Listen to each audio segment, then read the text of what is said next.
Welcome to Alpha.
Welcome to Alpha.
Welcome to Alpha.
Welcome to Alpha.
Welcome to Alpha.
Welcome to Alpha.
Welcome to Alpha.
I will be your moderator for today. And today we have an exciting new webinar. It's called Strategies to Support Learning and Adapting to an Uncertain World. And especially if you're a parent during this time, you have kids who are struggling with online learning, this will be a webinar very relevant to you. So once again, on behalf of FBC, we welcome everybody to this webinar. And especially if you're a parent during this time.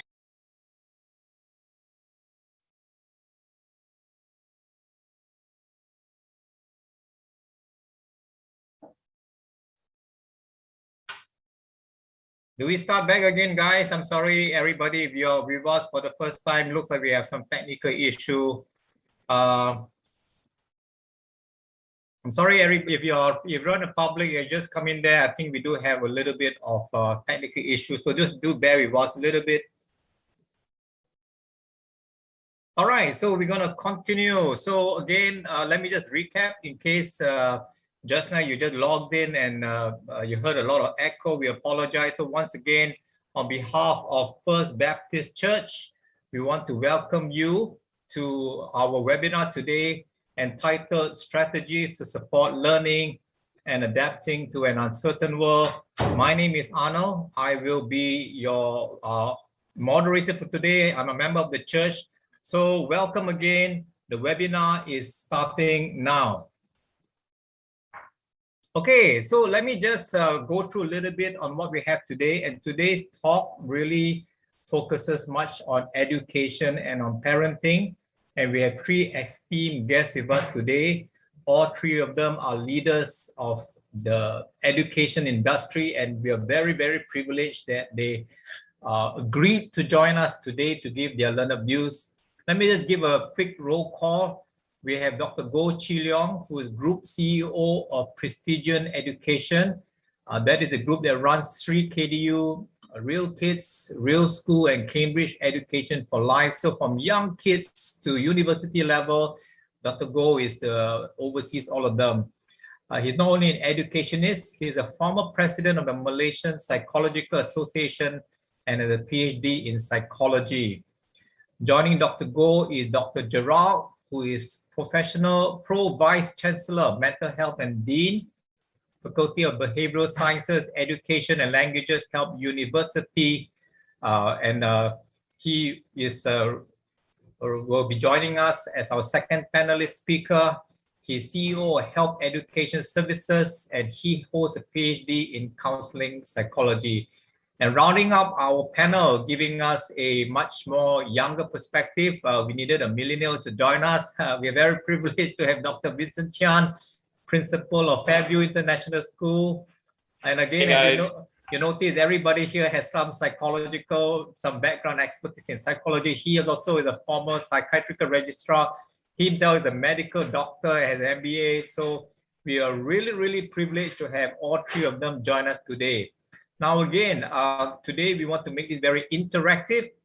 And so please, if you have any questions, do feel free to drop us questions via Facebook and YouTube live channel. In fact, before the talk started, we already had a few questions. So again, go into our Facebook, go to YouTube and give us questions. Just before we kick off, we have to give you a disclaimer. It's up here. You can read it for yourself. We just have to just make it clear. FBC is not an education center. We are just doing this for community purposes, and it's really for educational purposes. And any opinions expressed during this session is really that of our three learned guests. It's not of the church. The church isn't endorsing or anything they say. The church isn't promoting KDU, Help, or Fairview or any other school. And please, if you are attending today, we are assuming you are agreeing to this disclaimer. If you have any questions, please don't hesitate to contact the church because today we just let you know we will be getting quite a lot of questions. Really had quite a few beforehand. We may not be able to answer all your questions. We'll try our best, and we don't. And if it's really a pertinent question on what you saw today and what you heard, do contact our church. Again, Facebook, YouTube, email, and we will try our best to reach out to you. And without much further ado, we are now going to kick off our session. And we're going to kick off our session with the first speaker. And before I bring him on, let me just tell everybody we will be having three sessions, three talks, and then we open for Q&A. And Dr. Goh will be taking us through the aspect of parenting. Parenting from a world that is volatile, uncertain, complicated, and ambiguous. So it's really about handling the pandemic. He'll be telling us, are you anxious about whether your child is ready for the real world? And taking off after that will be on education again, from really much, again, very much overlapping to parenting. Dr. Gerard will be bringing us through, are you struggling to manage the emotional well-being of yourself and your children? And closing off our talk on practical, pragmatic tips on social interpersonal skills between parents and children. Dr. Vincent Chian will be bringing us through if your children have the right toolbox of skills for their future. Once again, any questions, drop it to us via Facebook or YouTube. And so without much further ado, I am going to pass the time now to Dr. Goh. Thank you so much, Arnold, and welcome everybody to this afternoon session. As Arnold has said, I think the goal for today is really to give you some thoughts and ideas that will help you as parents and educators manage your children and students during this really difficult period. So I've been asked to come and do the first session, which I've entitled Preparing Our Children to Thrive in the VUCA World. And I guess I want to just start off with the idea that all of us have been affected by COVID. And I think as parents, I mean, speaking as a parent myself, it's been really, really challenging, being at home, managing work at the same time, children having to adapt to remote learning. And so, doing that juggling act is, I think, difficult for all of us and difficult for our children as well.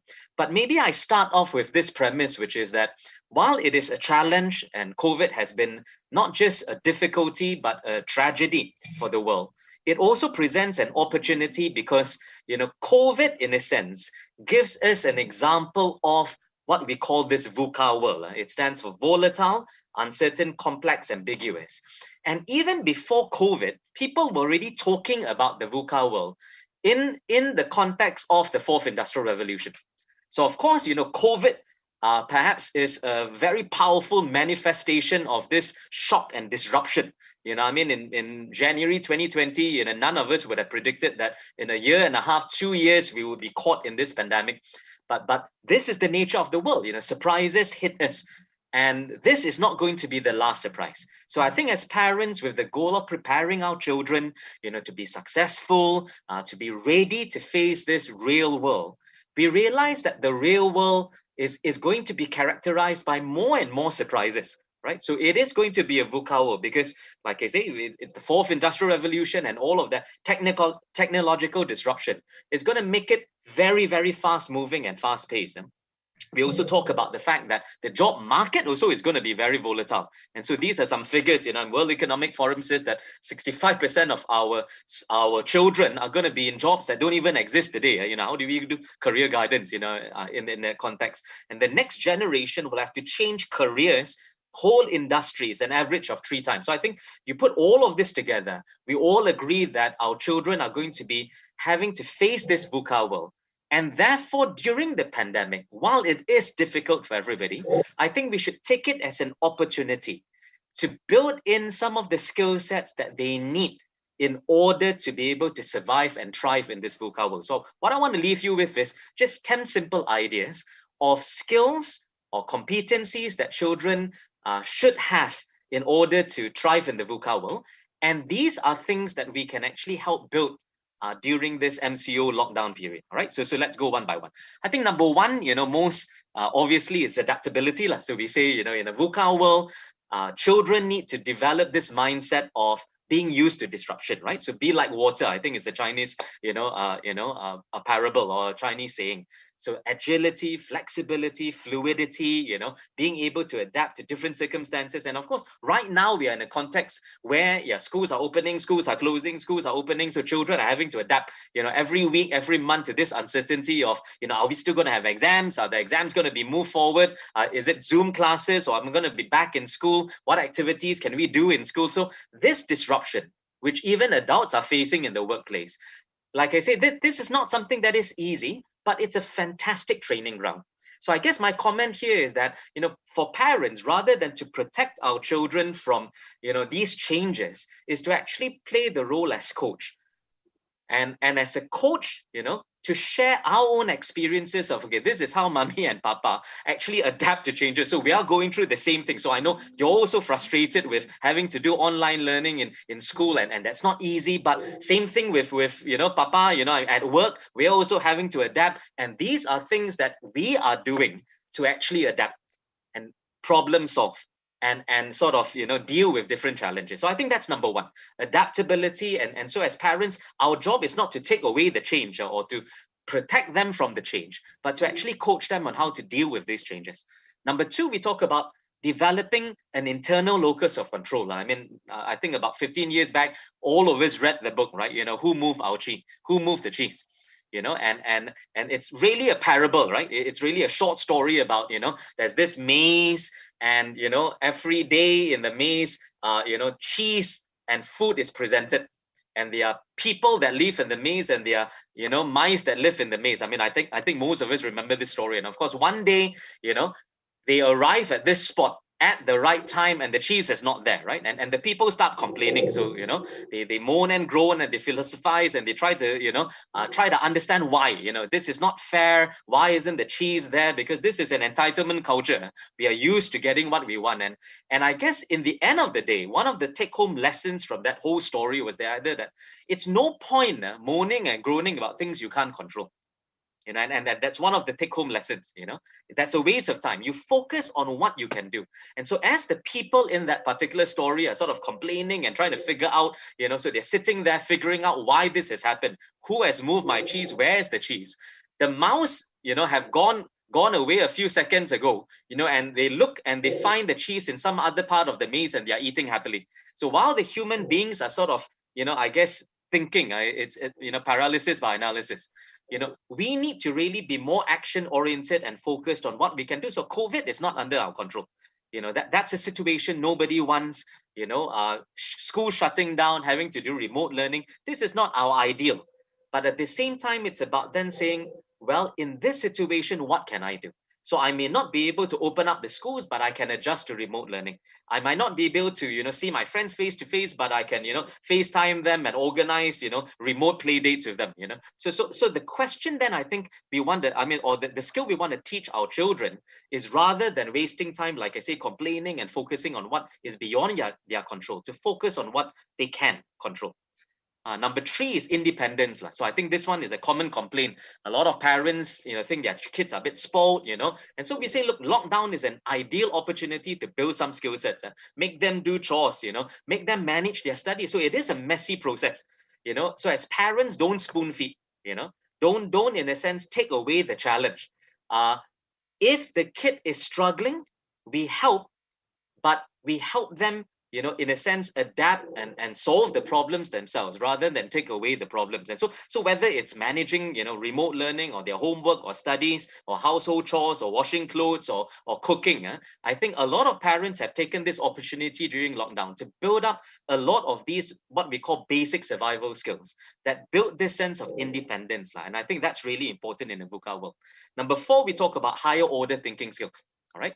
And so in a VUCA world, this is really important because it's a sea of information, isn't it? And the illustration I've got here is that, over the last 20, 25 years, education has shifted because the world has shifted.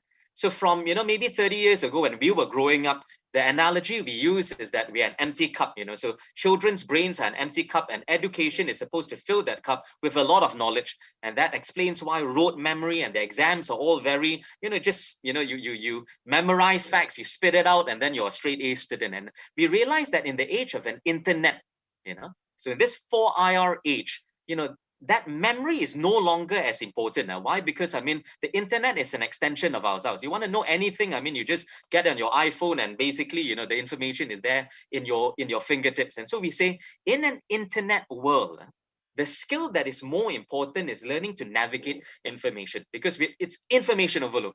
So our children are growing up in this ocean of data and knowledge and information. And so the focus now is not so much memorizing stuff. The focus is on, training your brain to be a compass. So that's why we call it from the cup to the compass.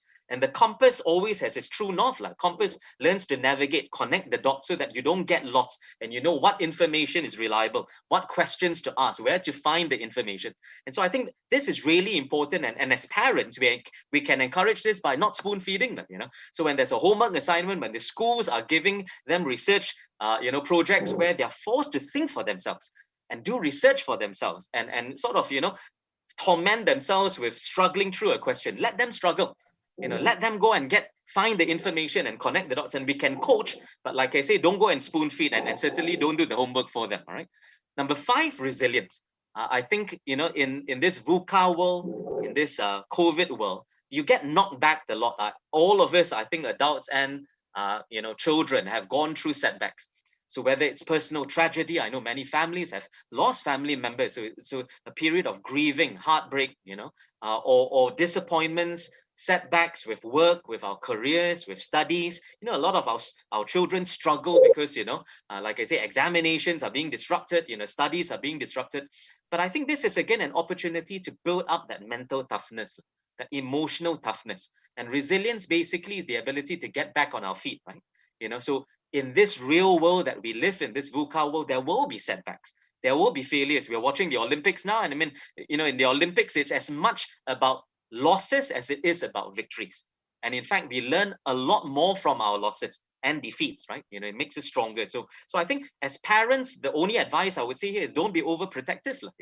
I mean, it's okay to allow children to go through setbacks, for children to go through disappointments, to go through defeats. And as parents, of course, we can encourage them and we love them. But at the end of the day, that's different from protecting or shielding them from any kind of pain or stress or pressure, which is not what we want to do, because they need to sort of toughen up in the VUCA world, all right?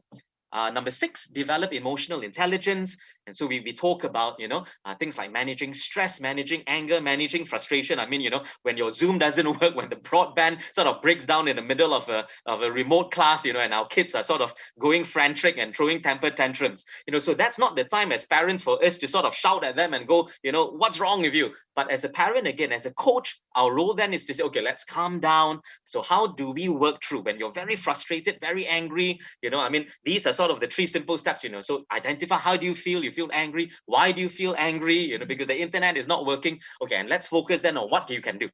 And so how do we calm down? How do we express that anger or stress in an appropriate way? And again, the parent's role is not to say emotions are bad. It's not to say shouldn't be angry, don't be stressed. That's not useful. It's about, how do we guide them through some tools on how to actually deal with the emotions. Number 7, working together. So collaboration is really challenging in a remote world. I mean, this is a good case in point. We all can't be together in a workshop or seminar, so we do it remotely. So I think similar to adults like children, we are also having to work in this remote way. And so, look, I want to say that, it's interesting because even though we're all locked down, I know many friends and many families and many students who actually have taken advantage of this lockdown situation to actually build networks. So I've got comments from some of my students that they say, hey, by the way, now I'm actually working a lot more effectively in my groups because, I mean, now that we are locked at home, the contact is virtual. And so they are learning to use virtual platforms to do group work, to have discussions, to have debates, to connect with people from all over the world, And so I think this collaborative skill of feeling connected and being connected, but it's also about compassion. It's also about not being selfish. It's also about recognizing other people's needs, helping each other, supporting one another, right? Number 8, digital mindedness. I think this is obvious, so all of us have had to very quickly learn up technology. So even those of us who are not technological savvy, and we say that in this 4IR world, this is really important. So seeing this is a good opportunity to, in a sense, change our children's mindset of seeing the iPad or the computer just for entertainment. It's just for fun, watching videos, YouTube, to actually seeing it as a powerful tool for learning, creation, developing ideas, education, right? And so, again, I think as parents, I know sometimes we're very scared about kids being, addicted to their technology and too much screen time. But again, the solution is not so much throw the computer away. It's not so much no screen time. It's about how do we get the kid to see the computer or the digital world as more than just, like I say, entertainment, and to be disciplined about how they use it. Now, number 9, this is one of my favorite words, which is intellectual curiosity. So this is the idea that in this VUCA world, we want children who are curious, who are interested in learning new things. And so to me, the lockdown is an ideal opportunity for them to actually develop, whether it's new hobbies, new interests, learn new languages. So I think a lot of stories, children learning how to cook, learning new skills, learning, new talents, master classes, and I think this is really good. The whole family should do this. So I think as parents, we need to lead by example by showing the kids that, fine, we can't go on holidays, but being here doesn't mean we can't expand our world, right? By learning new things and developing and enlarging our world that way. So the joy of what we say, mastering the new. And lastly, I end with this. This is really important. So I think the first 9 are skill sets, that are competencies that will help your child thrive in the next, in the next crisis, the next VUCA situation. So thinking beyond COVID, right? But I think this number 10 thing is the most important because it forms the foundation for everything, which is that I think in this very uncertain times where kids are unnerved and they are stressed and they are concerned and worried and lonely and isolated, love is the thing that binds us together. And so as parents, the greatest gift you can give your child to help them through this time, and in fact, even with one another, your spouse, your family, yourself, is this unconditional love. This unconditional love is the one thing that is stable. So everything may change, careers may change, technology may change, politicians may change, the whole world may change, VUCA, everything changes, whether it's pandemics or economics, right? But the one thing that remains constant is that your children need to know that, hey, we love you. And in this family, you have a safe space, you can feel secure and stable. And so then that love that you give your children is the one thing that is permanent.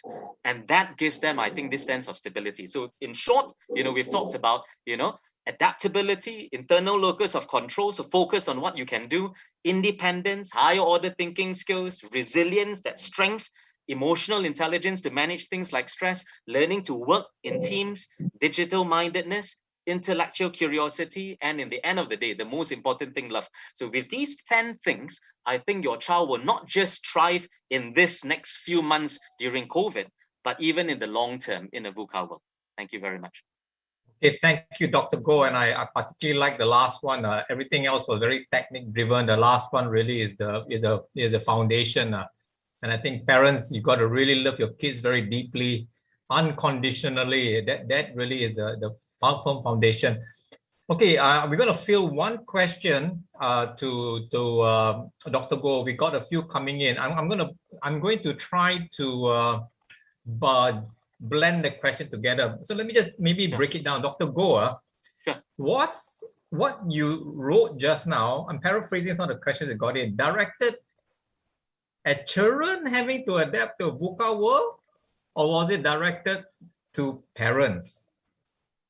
Well, look, I think the advice is to parents, but really the fact is all of us live in the same world, isn't it, Arnold? So both the parents and the children need to adapt to the same world, But I think the tips that I gave earlier in terms of these are the 10 skills, these are competencies that all of us need, all right? But I think the angle we are taking is that since this is a parenting talk, is that as parents who want to see our children survive in the long term, and we want them to thrive, not just for this next 6 months during COVID, but like I say, the argument we are making is COVID is not going to be the last crisis. COVID is not going to be the last shock or surprise in our world. And so I think if our long-term view is, I want to prepare my children with the skill sets to be able to be, in a sense, future-proof, then I think these 10 ideas I've shared maybe is a good starting point. And these skills will help them not just, thrive through COVID, but also thrive through future uncertainty as well. So I think Arnold is for both of us, put it that way, all right? So Okay, these are 10 skills that we as parents also need to learn because we need to model them as well, and they are important for our own growth and our own work and our own roles as fathers and mothers. But at the same time, these are things we also want to pass down to the next generation. Okay, fantastic. We actually have quite a fair few questions on this, so I really have to control time. For those of you who brought in questions, thank you so much. We'll probably post it at the end because we're getting quite a lot. If we don't answer a question, please don't take it personally because we are getting quite a lot coming in. All right, I'm going to not waste time because of timing. I'm going to now continue with our second speaker, and we're going to now pass the time to Dr. Gerard, who will be teaching us about managing our children's emotions during this very difficult pandemic time. And I think this is going to be very, very real. A lot of us parents at home, just kids and parents are all just driving each other up the wall during this pandemic. My daughter's looking at me now and nodding her head. Thank you very much, doctor. Dr. Gerard is one of your kids. So, all right, Dr. Gerard, over to you. She was taught well. You were taught well. Oh. Thank you very much again, Arnold, and certainly appreciation to the First Baptist Church for the invitation, and I certainly hope all of you are safe and well. I just want to echo one or two thoughts that Dr. Goh shared about in terms of opportunities. Yeah, because we sometimes tend to just look at this pandemic as if this is the only kind of stress or anxiety or uncertainty that we have ever faced. Yes, the magnitude of which not in our lifetimes for sure. But when you think about it, stresses, challenges in life, difficulties that we go through even before COVID-19, we all had those challenges that we had to go through, the stresses, the uncertainties, the conflicts, etc. Now it's just exacerbated because of a new way of living. Yeah. So I just want to emphasize the point that it's an opportunity really. If in the past we never really had a chance to spend time with our children, now we have no choice. Lockdown means that we are at home. We used to say, we leave the house sometimes, or some of us, depending on where we live, but we leave the house at 6 o'clock just to avoid getting caught in the KL traffic. And then by the time we leave the house, our kids also are getting ready to go to school, or they might still be in bed. And by the time we come back after getting through KL traffic, our kids are already busy with their homework or getting ready to go to bed. And we complain about the fact that we don't have time with them. And we used to talk about, in the 2 years ago, we talked about quality time. That was almost as if it's a parenting tip for the previous century. But when you think about it, now we have the time. Yeah, so it's an opportunity to look at the time that we have, especially with our very young children who need that support more than maybe some of our older children who can study independently, right? So really, I see this as a tremendous opportunity for parents to bond with their children, to discover things about themselves, to discover what irritates them, what makes them stressed, what makes them anxious. All of those things which are critical to any good parenting that you need to have. Yeah. So really, it's an opportunity to spend that time to discover our children, because 5-6 years from now, they may not need us anymore. They can manage quite independently. And when we want them, they will say, sorry, Papa, Mommy, no time. Right? Secondly, it's also an opportunity to increase awareness about ourselves in terms of how we ourselves, Dr. Goh used the word resilience, yeah?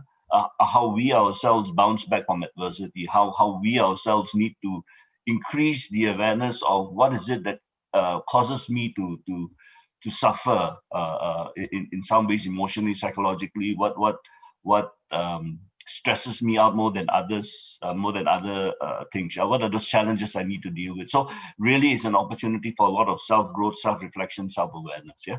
So with that, let me go straight into this. Yeah. So and I'm going to be talking about how do we help manage the emotional well-being of ourselves and our children. Yeah. But before I show you this list, there was a question that that came up earlier. That Arnold has shared with us. What is the psychological impact of COVID-19? And so, if you had that question, maybe this list of changes that you notice in terms of behavior of your children might address some of those questions. Now, bear in mind that some of these changes you would say, yeah, but that's typical of adolescence. That's typical of development. Those of you who are know a little bit about developmental psychology, typical of growing up, the growing up of our children. But the key thing is when you want to know whether a certain situation, a certain stressor has impacted psychologically in a different way on our children, in a negative way on our children.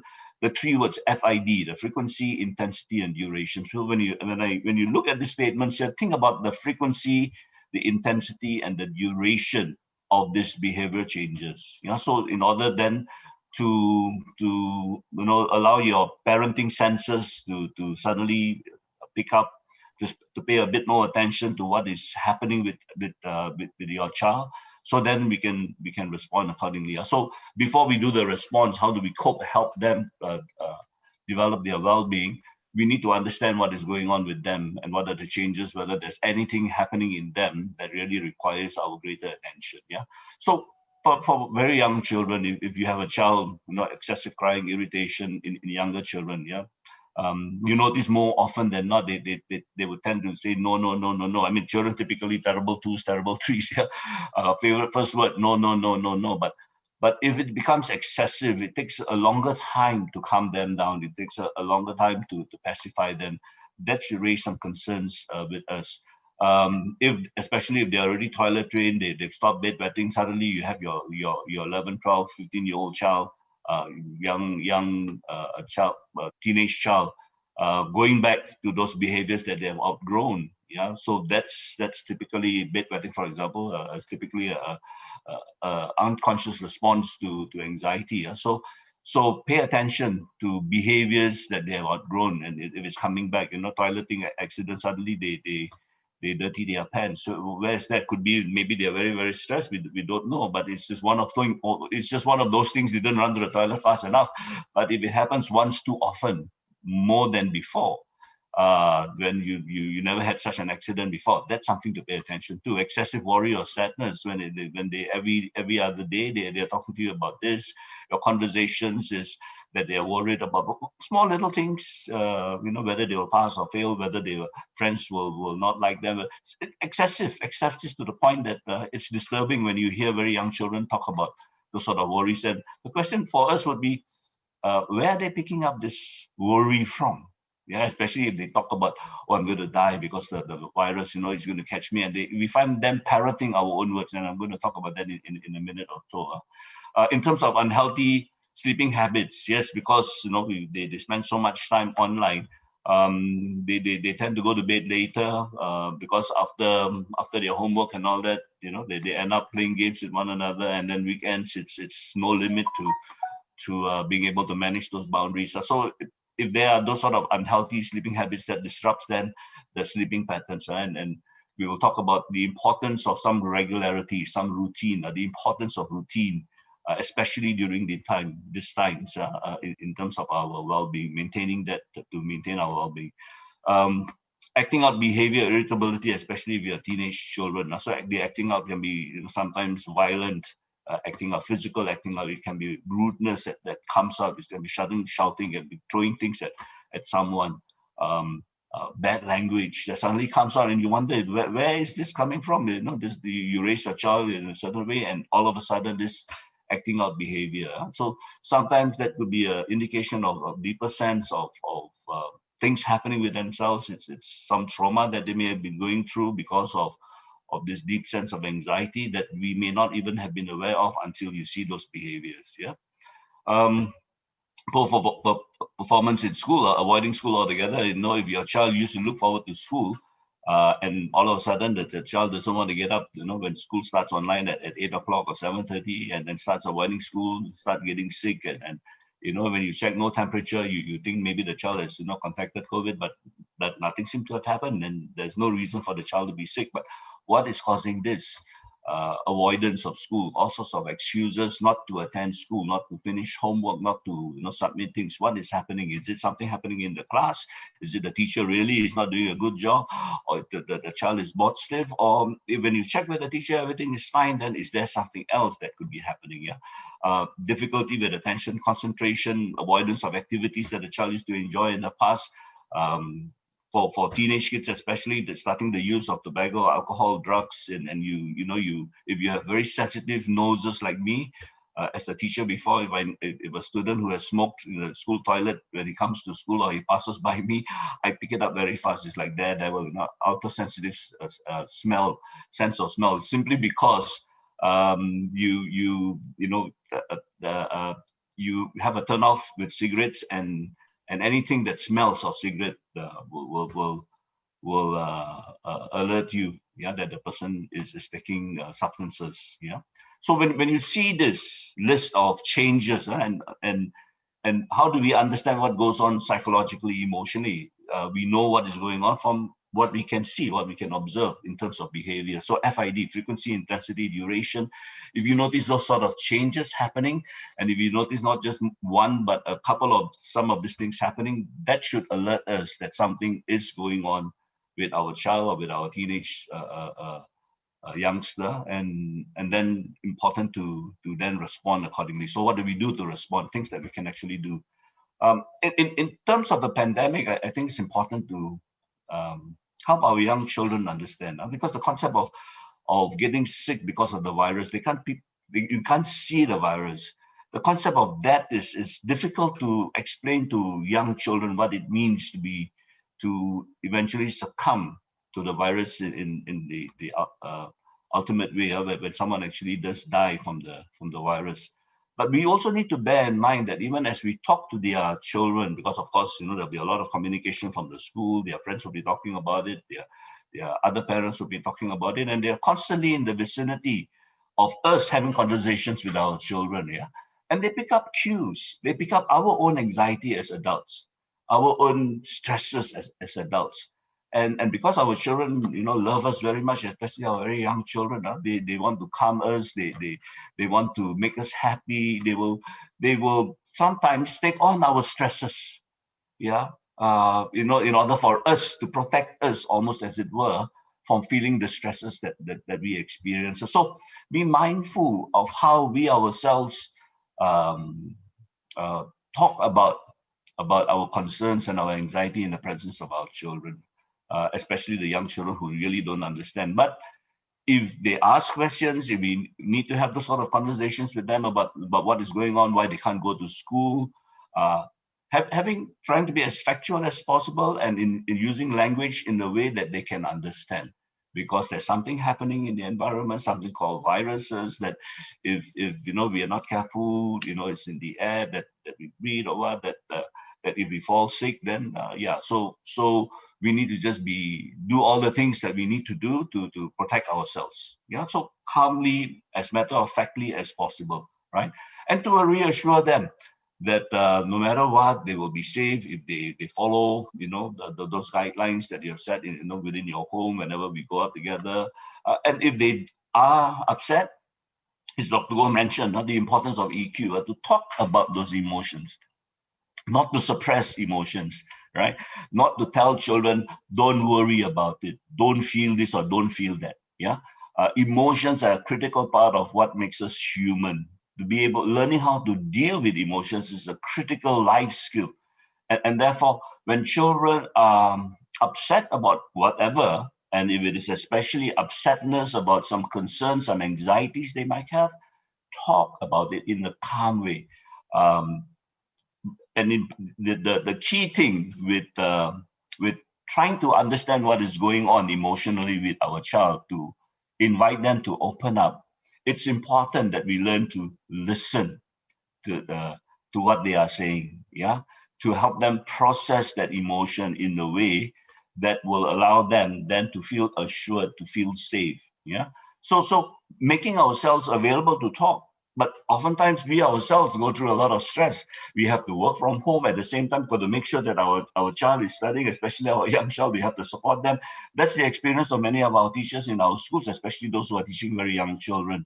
Yeah, they have to manage teaching while their own child at home is also going through, the same kind of lessons with another teacher elsewhere. And managing that is sometimes very stressful for many of us as parents, but that's part and parcel of parenting, right?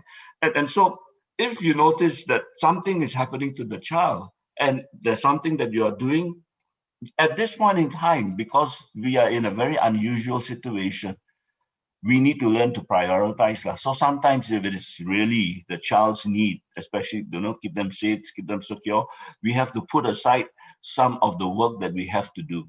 Even if they do have to miss a couple of lessons, it's not the end of the world, because as Dr. Goh mentioned, it's not about learning knowledge. It's not about filling the cup, right? It's about learning how to find that internal compass, as you shared just now. It's learning the sort of competencies to help people survive. So learning missing a couple of online lessons is not going to be the end of the world.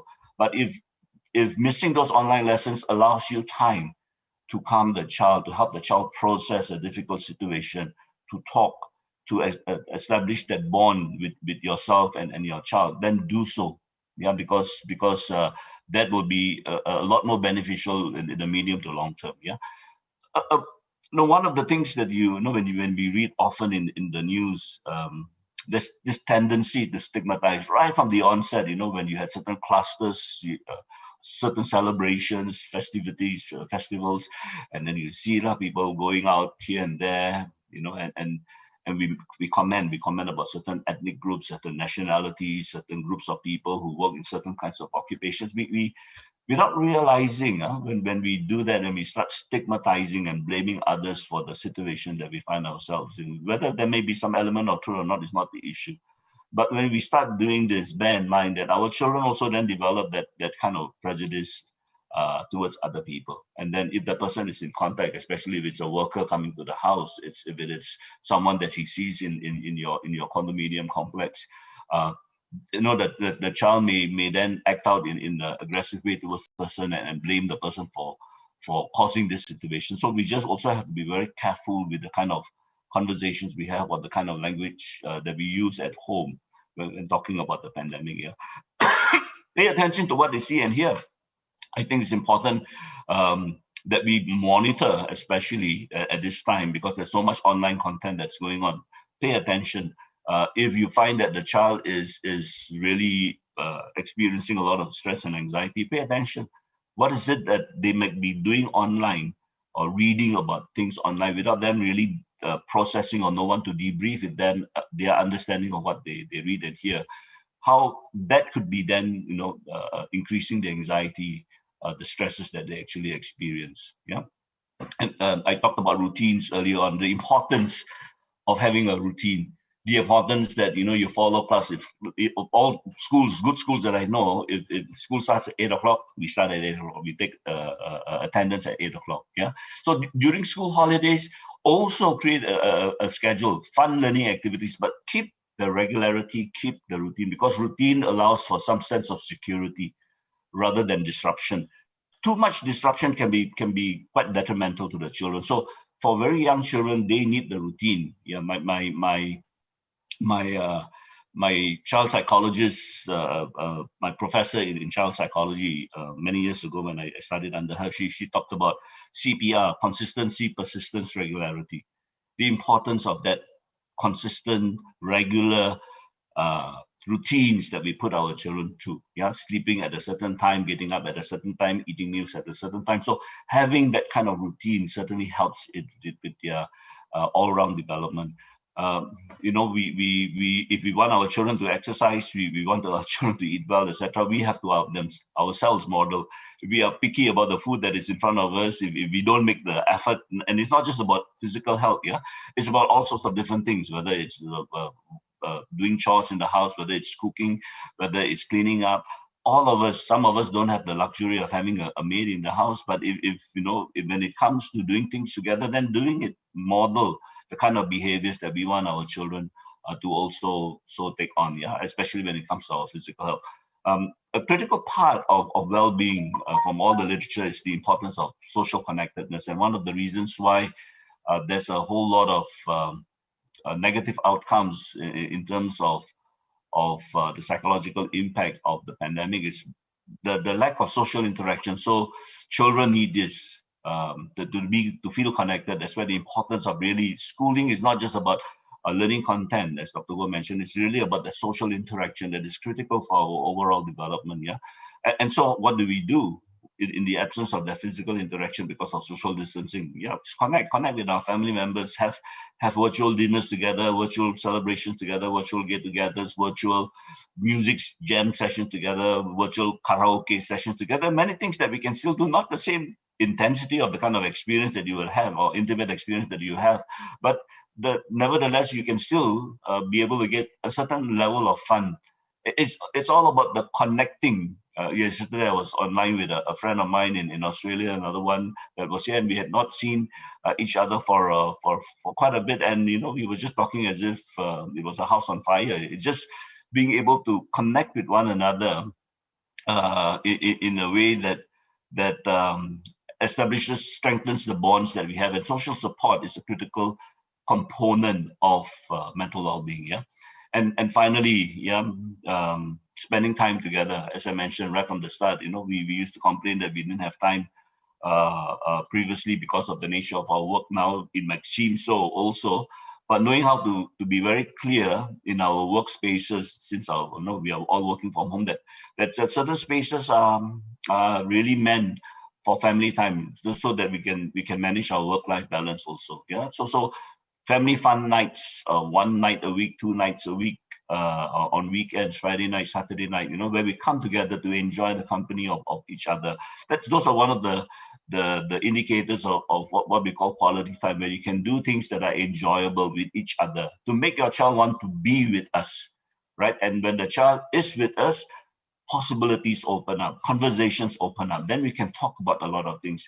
If right from the start, as Dr. Goh mentioned in his slide number 10, if there's no love, if there's no relationship, no matter what the child is going through, he will not talk to us, or she will not talk to us. She will not open up the problems and difficulties that they have with us. And with your adolescent child, sometimes it might manifest itself. If it's going through some very negative things, might manifest itself in what we call self-harming or non-suicidal self-harm. Yeah. So when those things happen, and then we react, we start to panic. Why is my child going through this? Yeah. So the bottom line to all of this is using the opportunity to really build the relationships of care and support, and communicating that very clearly to our children. Then all of these other strategies will follow. If there's no relationship, nothing will happen. Thank you very much. Right, thank you so much, Dr. Gerard. We have quite a few of these questions coming in, and there are some really simple, pragmatic questions, and I think questions which I guess people struggle with, but I have one or two I want to fill to you. This was quite interesting. It's a really practical question. It was a simple question. How do I help my child to focus on the screen all day? I mean, that's quite straightforward. I mean, obviously the kid's fidgetive. You didn't know. Yeah, suddenly from a class, I assume the question is coming from someone who's got a young kid. Now suddenly he's got to be stuck in front of a computer. He's not used to it, so he can't focus. You got any advice on that? I mean, bear in mind, I'm sure Dr. Goh and Dr. Vincent will share with you when they have students and in their very, very young classes, whether they are in early years or in years 1, 2, and 3. That's one of the key challenges with online learning for very young children. Yeah, and simply because the child, for various reasons in terms of our development, hasn't yet developed that ability to focus for long periods of time. That's why even in the face-to-face lessons, when they are back in the classroom, there are a whole lot of opportunities. You don't get a teacher talking for 40 minutes. Yeah, it's 5 minutes, 10 minutes, short little input sessions here and there, and then getting everybody to do different kinds of work. So it's not about getting the child to focus, but talking to the teacher. To organize the class in such a way that there will be different opportunities that will allow the child to be off screen after 10 minutes, so that the child can go and do something practical related to your lesson outcome for that day, right? But don't expect a 5-year-old, 4-year-old, 6-year-old to sit in front of the screen for 40 minutes like an adult, like all of us here are able to do, because the brain hasn't developed yet. And there are so many distractions around. Obviously, impulse control is, and especially if the child has got ADHD or some issue with impulse control, hasn't yet learned how to sit still, to expect a child to just, because I'm busy, you sit and just follow lessons. That doesn't cut it. So it's a conversation really within the parent and the teacher. What can you do in your lesson to help the child manage the learning a bit better? I see. So a lot of it's got to do with the other stakeholder in this entire equation is really the school. Yes. So online learning doesn't mean just looking online, especially with young children. You have to create really a classroom in the house. That space for the child to walk about. That space for the child to walk about with the iPad to do different things. Yeah? But still focusing on the lesson outcome for that day. Yeah, that I can do different things. I therefore have to create a mini classroom when my learner who is in front of me can do the same things that he would normally otherwise just do together with everybody else. But he's doing it now at home. And so the classroom resources have to be there. That's quite interesting. So let me recap. And if you're a parent with a young kid, I think what Dr. Gerard said is quite interesting. So for example, you could probably get the kid to put himself onto an iPad and hold the iPad, or you guide it through so that there's a bit of mobility, so that if after a while, after 15 minutes, it gets restless. So parents, if you're hearing it, what Dr. Gerard is saying is that you have to recreate the classroom environment at home, maybe in the bedroom or something where the kid is studying, so that he is able to focus a bit more attention, isn't it? That's what you're saying, huh? Yeah, and more than anything else, this is the time where we really have to reorganize our classroom. I know you're an architect. Yeah. Reorganize the space in our home, right? To really, because we have our own office spaces, we vie for, not just the devices, but we also vie for spaces that we really need sometimes in important meetings, etc. That we need a certain space to be able to work. Our children are no different. So we have to just move furniture that is really not practical to have around the house to create some kind of learning space that have got resources that is safe for the child. We must always, keeping in mind the safety of our children in those sort of spaces, and to be able to use a lot of those resources that the child has available for him or her to use at a time when the teacher needs the child to go and collect this from that space or collect that from that space, to do. Then I think that's quite interesting. I think that's quite, so if you're a young parent, your young kid, I think that's quite eye-opening. So simple little things. Basically, we're all working from home. So kids also have to study from home. The environment is needful. So you got to know your child, know how to recreate the bedroom to be like a classroom. If he's a fidgety, maybe you got to put him on a device that allows him to walk around a little bit and still study a little bit of this kind of things. I think that's quite fascinating. Okay, and if again you have any questions on this, please post questions on Facebook for us, put on YouTube. And so that's fantastic. All right, we are now going to go on a little bit on a break right now. So thank you, Dr. Gerard. We're going to take a look at a video from our sponsor right now. Then we'll come back to Dr. Vincent.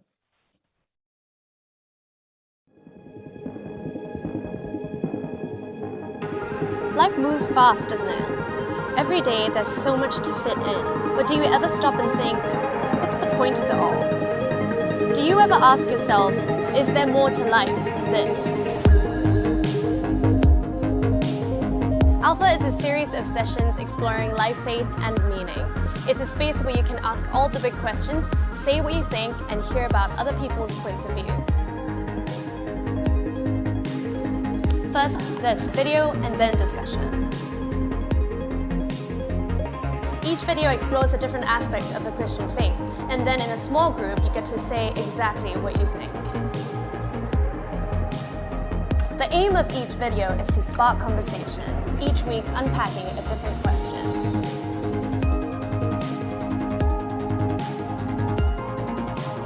It's an opportunity for you to hear from others and contribute your own perspective in an honest, open, and friendly environment. So why not try it out?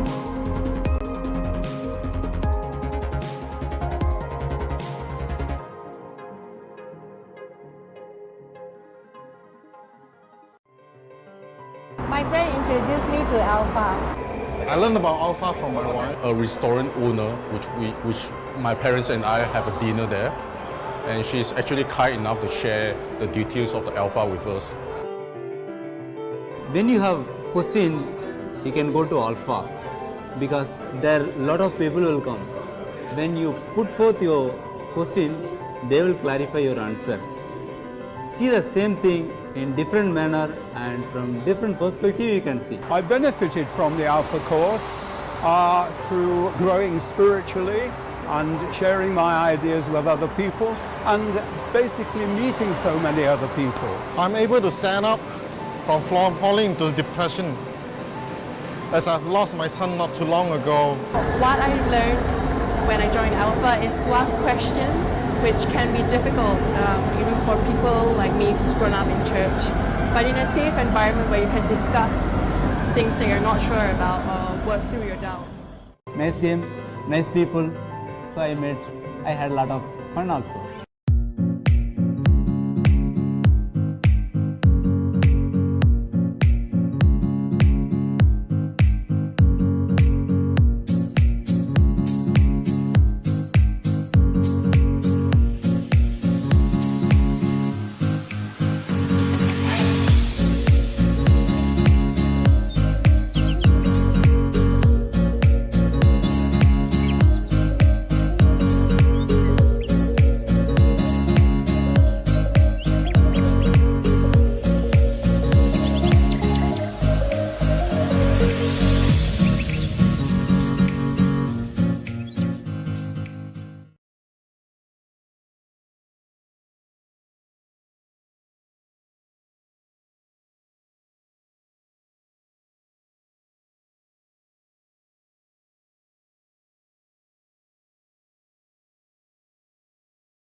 Facing the same issues and generally because you're not prepared for it and you're doing your best and you're doing a great thing just asking the question and trying already.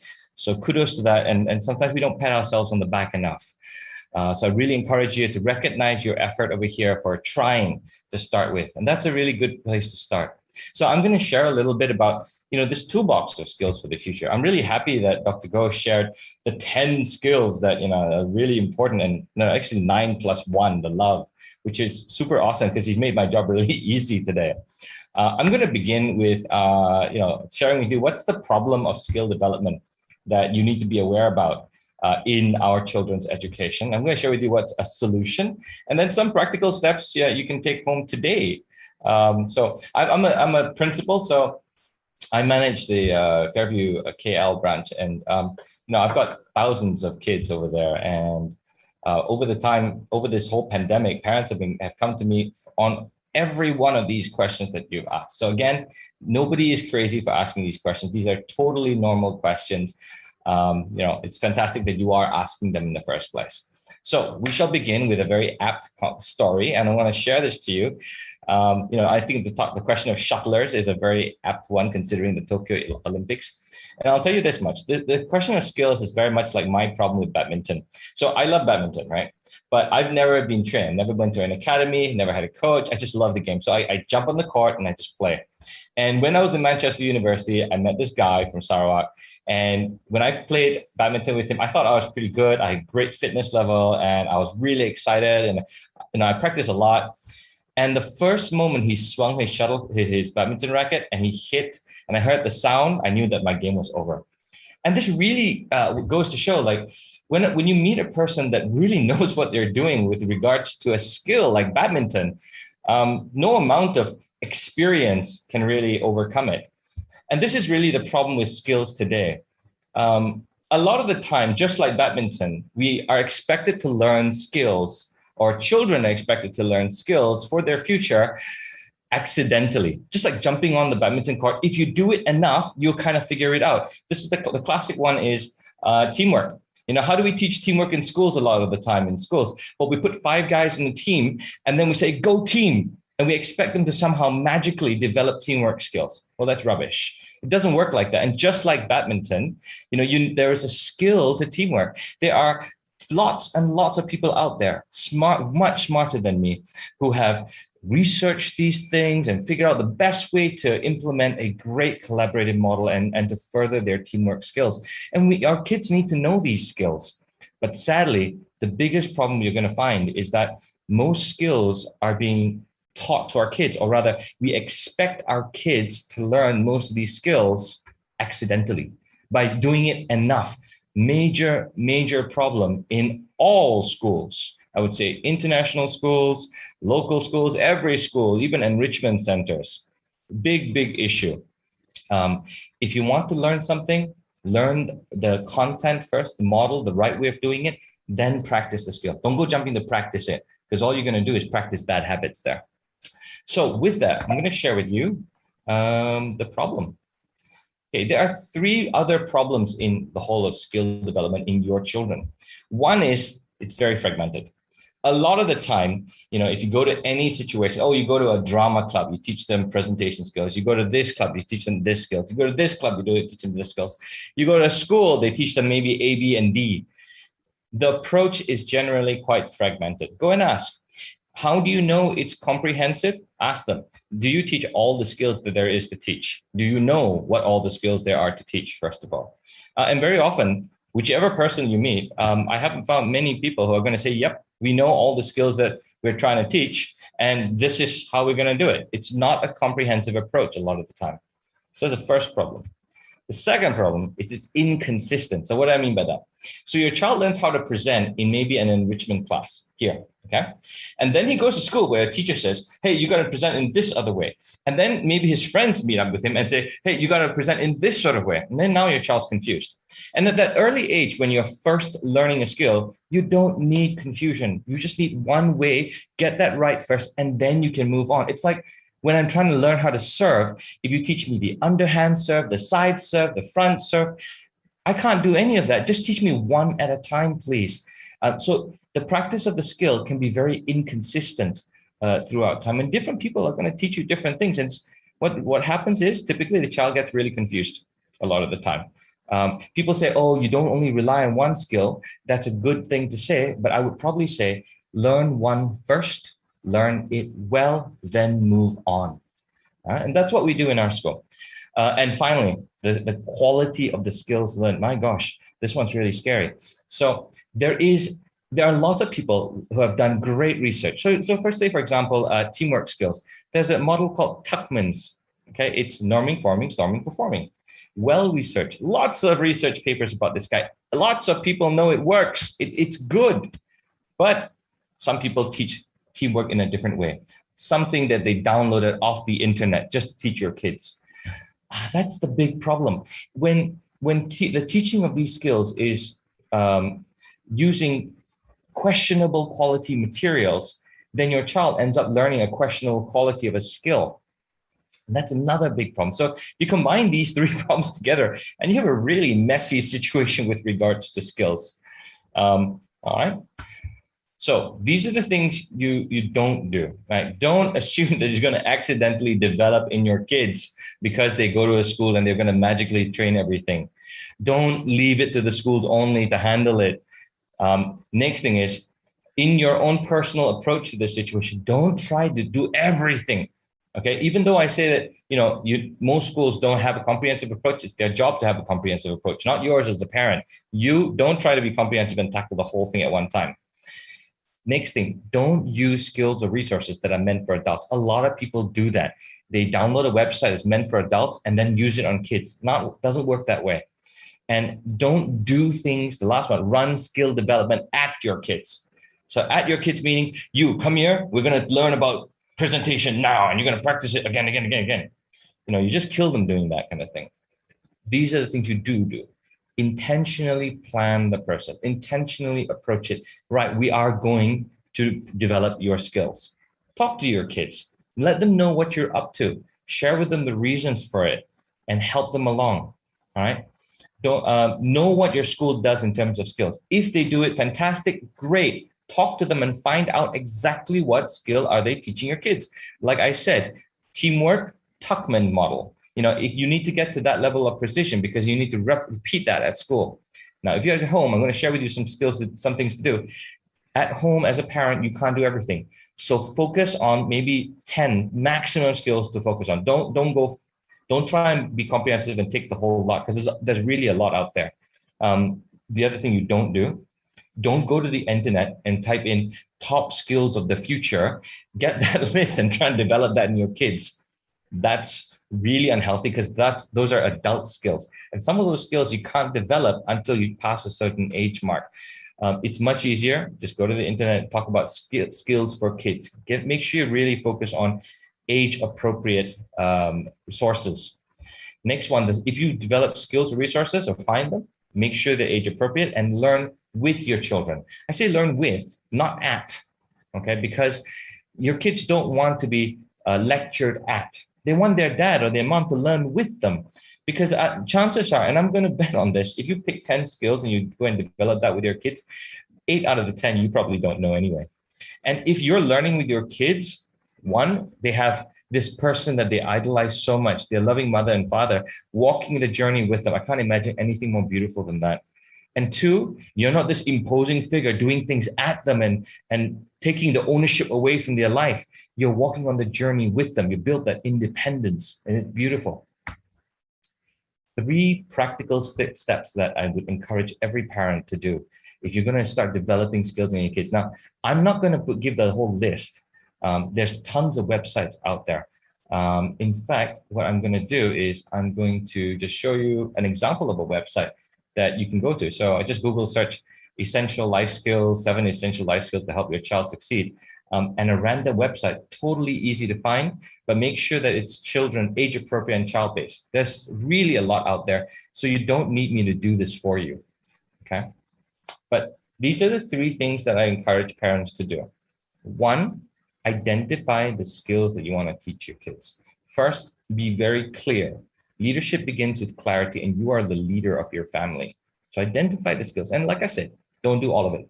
Choose 10. Actually, just choose 5. Start there. Don't have to go crazy. Choose 5 and figure out the next 5 with your kids later. Ask them what do they want to learn. Second, create resources. I'm going to show you what that means. And finally, practice the habit. No skill develops to a degree of mastery in anybody without practice and habit formation. So first one, identify. In each month, choose 3 skills to work on each month. So you write down 1, 2, 3. Okay, we're going to choose teamwork, for example. And in teamwork skills, we're going to choose Tuckman. And the second one we're going to do is self-awareness skills. We're going to use Johari's window. Now, note that I'm actually saying very specific names like Tuckman, Johari's window. And you can find any of these by just saying like teamwork, the best model to use. And type that into Google. You'll find it totally easy. And it's free of charge. But make sure you find a well-researched model. Just don't go off any old simple stuff, okay? And select your 3 things you want to do. And be very clear with your child. even better, have your child tell you what they want to after they've researched as well, so that they can make that decision. But that'll be kind of a second stage. If you can get to that point, even better. Okay, but only focus on 3. Don't go past that. And this is the strength of focus. The second one, create a resource. And this is where your hard work is going to come in. Find a one-pager, one website, one video, or something, or one thing. I prefer one pages because you can print it, stick it on the fridge or the wall, and go through with your kids every time you do the practice. So say, for example, we're going to do tuckments, norming, forming, starting, performing. We're going to get into a little mini group, me and my family, and then we're going to do things together. And we're going to talk to them. Look, are we norming, forming, storming, or performing? Which one? And where are we at? And we have a conversation about it and let them figure it out. And they'll totally get into the whole thing. But if you create a resource and you show it to them and it's on the wall all the time, then they can refer back to it again and again and again. And finally, practice. You've really got to practice this habit. Repeatedly practice it, once a week, every time. Once a week. Do it for 10 weeks. Now, popular wisdom actually says you're supposed to practice something 66 times before it becomes a habit. I really don't know whether that's research-based or whether it's really true, but 10 times I think is okay to actually get a good degree of habit building into them. And once you do that, just practice again. You'll spend good time with your kids. You'll have a greater greater trust bond you build with your children. Your children will build on a very focused set of skills that you value and they value. It's a beautiful process. So repeating again, the 3 practical steps. First, just identify the skills. 3 skills, don't go too far. Secondly, create a resource, preferably something that's printable that you can put on the wall. And finally, practice the habit once a week for each of your skills that you've identified for about 10 weeks. Just keep on practicing the same thing again and again and again. And this is where you can get creative and do all sorts of fun stuff with your kids. All right, that's it from me. Really easy, simple, practical steps. All right, thank you, Dr. Vincent. We got quite a bit of these practical questions coming in. And you mentioned Tuckman, you mentioned Johari window. One question coming in is whether you could help us sort of just road test this out. For example, let's just say we take Johari window, because some people are saying, what exactly is he talking about? So for example, known to self, not known to self. I mean, I have a big interest in mental health, so I'm a little bit familiar with it. A lot of people are not. So I thought whether we could do this exercise. Could we, for example, either put up Tuckman or maybe Johari window, and then could you say in the next 5 minutes or so, or 10 minutes, sort of just run us through how we could say, for example, using the 4 windows of Johari's window, right? And how you could road test this out, say on a teenager. Could you do that for us? I mean, that would be quite interesting. Oh, Johari's window is a really simple one to do, and I'm totally ready to do that. So why don't we put it online right now? Just Google it, put it up, because some people are telling me right now they don't know what you're talking about because some of our parents and all. So why don't you just put out Johari's window now?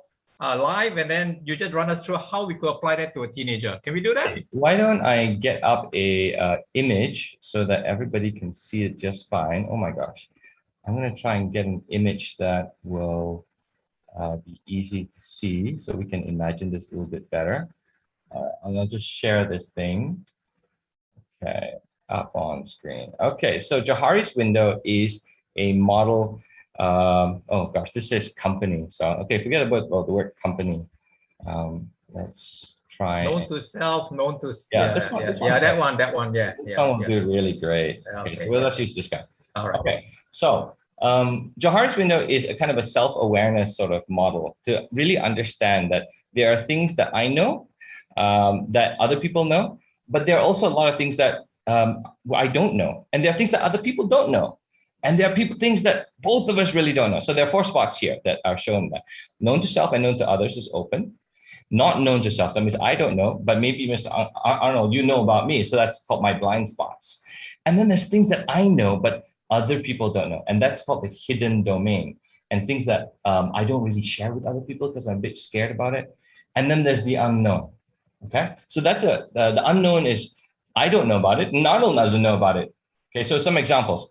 Known to self and known to yourself. Maybe you guys know that I'm a principal of a school. Totally open, known information. We know about a lot of stuff. And not known to self, but known to others. Arnold, you and me could be in a pair, and you could know, but that maybe actually Vincent has a weird habit of rubbing his nose whenever he gets anxious. It's really strange, but he does it, and I don't even take notice of that. Then we can try something known to self but not known to others. Actually, what I know that I don't really like to tell people is that I like to click my fingers 3 times whenever I'm about to do something difficult. And I do it under the table so nobody sees, but it's how I manage my anxiety. And not known to self and not known to others. Something like that could be, I've got a hidden problem that I'm really an insecure kind of guy because of an incident in my past where maybe my teacher embarrassed me before. So this is a classic example of putting some information in Joharis. And an exercise that you can easily do with your kids is, okay, guys, and I have a family of 6 people. One of I've got 4 boys. So my 2 older boys, I'll do this with them and my wife and myself. So we write down what we know about ourselves, just write it down on a piece of paper. And then we write down 2 things that we know about each other person, right? And once we do, but before we begin this conversation, I'll show them Johari's window. And then I'll say, okay, now that we've written down things, we're gonna tell each other what we wrote down about them. Now, of course, we don't write down horrible things. We write down things, okay, what do I know about my wife? So I just write down maybe 2 or 3 points. And then my son will do the same thing as well. And everybody just writes down a couple of things about each other. And then we share it with each other. And as we share, my boys have a little 4x4 as well. And they start writing things into that 4x4. And they put it there. Oh my gosh, actually, this used to be my hidden area. Oh, actually, I didn't know that. I write down things into my blind spot. I didn't know that I used to rub my nose when I was anxious. But my wife told me that. Then they write that down. Totally easy as well. And then at the end, we kind of ask them to share, okay, so what's one thing you discovered about your blind spot and one thing you discovered that, maybe was hidden? And maybe, is there anything that was in the unknown sector? And then my boys just talk about it. And if you can do this in a non-judgmental sort of way, it's totally fun and totally easy to discover about each other. Another technique that sometimes we use is we choose a topic to do this on. So we'll say, okay, what do we know to self or know about others about movies? So we pick a theme, right? So I'll tell them, I love MI2, but I really don't like Tom Cruise because, he looks weird. And I love the action movies like, what's that one? Pacific Rim. And then my son will say, oh, but dad gets really excited when he sees Pixar movies. And, because we set a theme to it, actually adds a lot of conversation. And it also brings the conversation away from that self-conscious sort of state. So the kids are a lot more comfortable to share at that point. So you can say, let's do a conversation about blah, movies. We can do a conversation about sports. We can do a conversation about food. And then with that Johari's window, you just keep on filling in the boxes. And the more you fill in, you ask your kids to keep hold of those 4x4, 2x2 sheets. And you just build and build and build. And the funny thing is, we keep saying things to our kids like, discover yourself, and all these kind of sort of words. And our kids hear that so much. How do they discover themselves? Simple. Do exercises like this. Build up a portfolio of what is myself. And through this kind of exercise, you can really build that up. So this is actually an exercise that we do in our school with all of our kids in our coaching program. We have a little coaching program that happens in school for every child, where we run these sort of exercises for them to practice as well. How's that, Arnold? As a practice? No, that's interesting. I think what you're trying to do is try to bridge between what to do and how to do. For example, everybody knows that they need to build self-awareness in their kids. And what you're trying to provide some toolkits, like to say, to do how do you build self-awareness. So for example, it's healthy for kids to build self-awareness. They have blind spots. How do you do it? And the Johari's window is a method of doing it. And what you just read through just now was quite interesting, is a non-judgmental platform of doing it. Basically, what you did was essentially, let's talk about Olympics, There we go. Beautiful. Let's talk about the doubles. And then my daughter said, Dad, when we were watching doubles last night, you were making comments about short people who could smash. Yes. Have you got something about short people, Dad? So I didn't know that. But yes, every time he smashed, you said he's fat and he's short. It's not very nice of you, Dad.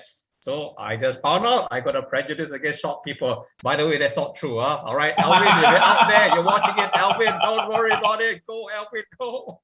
So what's quite interesting with this is that it's actually you can pick a topic like you say, so you don't go and make it uncomfortable, because all of us have blind spots, all of us have areas we don't tell anybody, and we're uncomfortable about it. If we do that, then there'll be no more therapists in the world. You don't need to pay money for psychiatrists. But you can take a platform like a movie, like something that is comfortable, and out of that it reveals things about yourself. So I thought it's quite interesting. I think completely fascinating. All right, okay, excellent. I think everybody really enjoyed this. I think we are now going to open to a field of questions. We have quite a few questions coming in. So if we're going to get all our speakers back up there, I'm going to start to fill some really dangerous questions out there. All right, so I'm going to just fill one question out there, which is basically for everybody to do that. And basically this is a thorny question, and it's really about addiction. All right, so here's one question coming in, very real. We're going to let all our three panels coming in and give us this, and the question really is this. Because of online learning, right, kids now get stuck on, I'm paraphrasing what I got, right? Kids just got stuck onto the terminal, and you can't watch what they're doing. You just can't. So they're telling you they're studying. Actually, they're going to sites which they are not going to. All right. And so suddenly what happens in the end, we find out having a kid quite addicted onto the internet, whether he's gaming, doing porn, checking Facebook, you know, he's just gotten very, his dopamine level just spiked, to use something for all you psychiatrical people out there, right? His dopamine hunger just getting in again and again and again. And the thing is, the kid's so smart, he knows how to get out of it. So you have a go at him, he finds a way going around. You can't monitor the kid 24 hours, right? So real question we're getting, all right? So, and we're getting a lot of this where the pandemic has brought up addicts, new addicts, because kids just forced to be on the terminal. So I'm going to fill this question to all three speakers to just try to get a take. So we're just going to go a rotation and then flip it around. So maybe Dr. Go, give us your take, then Dr. Gerard, and then Dr. Vincent. Dr. Go, you have some, something to tell us about this? So I would say, I think you can monitor your kids. So firstly, there is the technology. I mean, most of the schools, for example, many of our schools that use iPads, we actually train parents how to use the software Screen Time. Screen Time is able to monitor every activity that is on the iPad. In Screen Time, you can actually program it so that if you tell your kid, look, at 10 p.m., after 10 p.m., there's no more use, Screen Time will actually shut down the whole iPad after 10 p.m.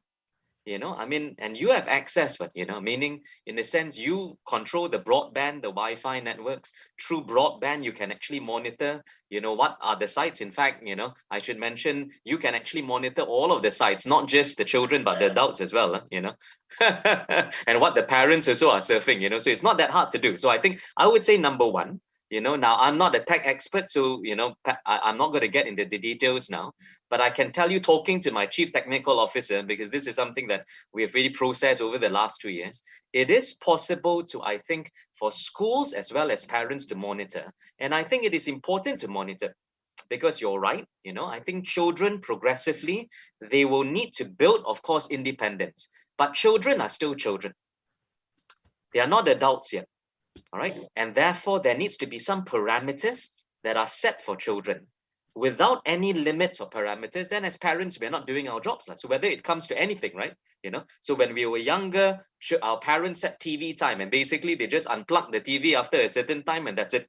And I think the same thing applies for now. I know in some severe cases, we've actually advised parents to just say, look, at 10 p.m., you just confiscate all of the iPads and the devices and put it in your safe in your room and lock it up. So if you're really serious about, parameters, and I should mention for adults as well, so it's not just for children. So if we are saying Tuesday night is going to be no tech night and we all read or play board games together, the parents also need to give up their iPhones and their, devices. It's not just the children who are addicted. the parents also are sort of monitoring the Olympics 24 hours 7 and, doing emails and Facebook. So I think the idea here is we live in a world where the technology is available, Arnold, to monitor, and I think that's important. But number two also, I think parents can, in very practical ways, enforce boundaries, very what we call practical and reasonable parameters. Okay, and this is something you can talk to your child about. We can sit down and say, okay, look, I understand you need to do this, and I understand, you also want to watch videos. Nothing wrong with that. It's also a form of entertainment. That's fine. But as a family, let's make certain decisions together about certain limits and parameters, because as your parents, I'm a bit worried, and explain why, because look, I want you to have a whole life. I want to make sure that you're not addicted to it. So it's okay to have fun. It's okay to be a gamer. It's okay to enjoy video games, FaceTime with friends. Nothing wrong with that.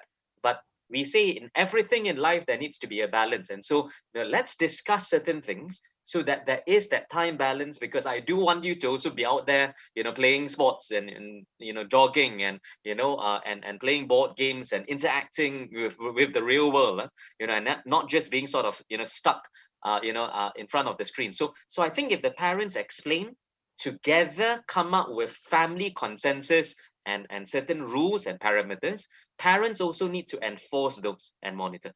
Okay, I think that's a great answer. But before Gerard comes in, I'm going to tweak the question a bit, because I'm getting one coming in now. And the question is basically, it's quite a rude question, but basically the question is basically saying, what happens when it's too late? You see, Dr. Goh, what you're talking about is preventive.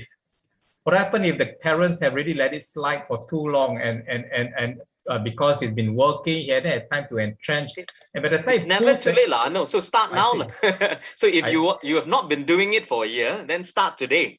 It's never too late to begin, right? Even though there's going to be a reaction, the kid's going to just react to you when you pull the plug. You're just going to do cold turkey on the kid and just. Parents, parenting takes courage, and parenting like leadership takes courage, and sometimes you need to confront an issue. And parents, you shouldn't shirk that. So of course there will be a reaction. In the same way as I think when you confront a staff about an issue, So I would say leadership, parenting like leadership, is about the courage to confront and not shirk our responsibilities, So yeah, even if there's a reaction, then let's talk through it. We're not talking about from, cold turkey throughout, but we are saying, look, there are certain boundaries, because in this family, boundaries and balance is important. Okay, I think that's fascinating. Why don't we let Dr. Gerard take it from that? Just we take off on what Dr. Goh said. So let's just say we have the case where I think Dr. Goh just said that parenting takes courage. You got to confront it. So here's the scenario, Dr. Gerard.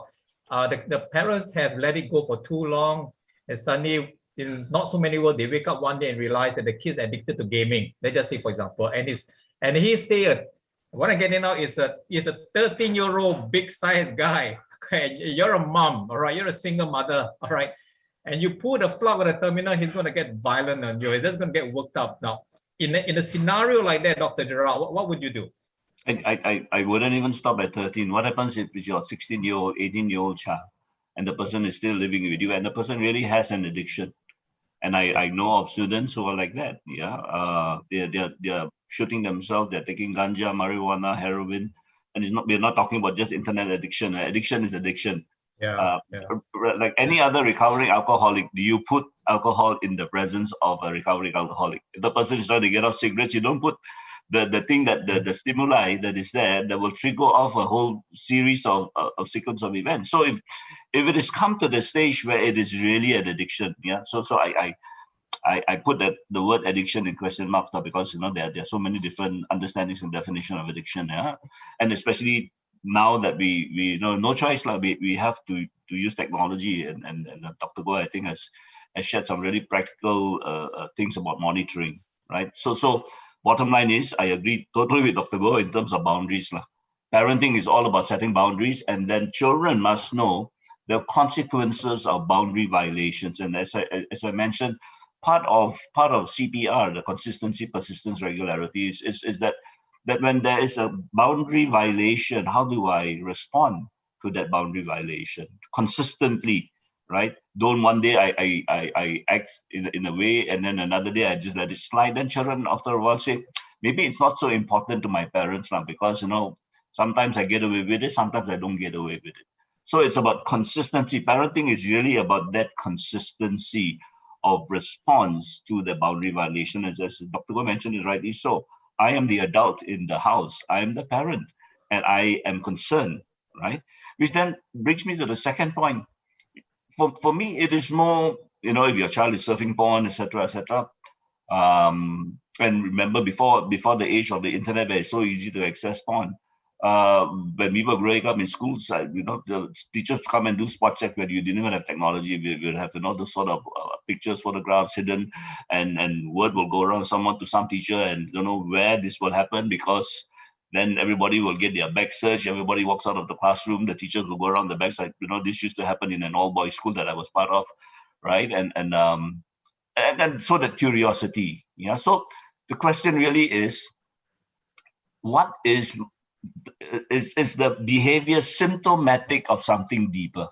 Is it really an addiction, or is it part of his curiosity? Like Dr. Go talked about intellectual curiosity. He just wants to find out. I often, tell this story about children growing up and trying to discover sexuality, and how the parents have those sort of difficult conversations with their children. So your 8-year-old comes to you and says, Papa, where did I come from, right? And then father says, how do I start this story? My child at 8-year-old already wants to know about the facts of life. So I said, okay, sit down. So, well, since you asked, and I know young people today, they want to discover about these things, and it's important to have those sort of conversations about the facts of life. So many years ago, I met with your mother, and then long story short, after, we got married, and after 9 months, you came about. Throughout this time, 8-year-old Johnny is getting, you sit down, I haven't finished the story yet. So at the end of it, father says, now do you know where you came from? He says, yeah, I knew about that. Parent, of course, was shocked. You mean you know about all of these facts of life? Yeah, internet. I knew about it when I was 6 years old. The question I really want to ask is, my next door neighbor, Ahmad, says he's from Batu Pahat. So where am I from? Am I from Klangla? Right? The point is, you cannot regulate 100% what goes online, right? So even if you have those technological tools that Dr. Go talked about, I think it's important that we sit with our children and have those important conversations about behaviors that are a concern to me, because those behaviors are symptomatic of something deeper that is going on within the child. And if your concern is that this something deeper is not healthy psychologically, emotionally, behaviorally, then it's important to have the conversation now, right? The outburst that your child would have, as a parent now, you have to learn how to deal with it now. If I have a concern, do I know also how to share my behavior, my emotions with my child, how to communicate that behavior, my emotions, my concerns with my child? Because ultimately it's about the relationship of trust. If that relationship is not there and I constantly have to monitor you, then the relationship of trust does not exist. If there's no trust, there's no relationship, no parent-child relationship. At the end of the day, that's fundamentally what it is about. So how do I work towards that? So if it's already happening, I have to have those tough conversations. And it begins with me learning how to express my feelings, my concern in a way that is emotionally healthy, that communicates non-judgment, that communicates my love as a parent, because that's what, we talked about earlier on. It is really trying to communicate anything that I'm doing. It's because I love you. And I know at some point you have to be prepared to live without me. Yeah, when you're 18, when you're 20, when you're 21, when you go abroad, when you're out of this home, at some point I have to prepare you for adulthood. And this is what parenting is all about. So my role now is to help you make better choices than you're currently making. And if you're not, I have to have the tough love conversation. Okay, fantastic. I'm going to take that, we're getting a few of these questions, and I'm trying to paraphrase them, and thinking of what you said, we're on addiction.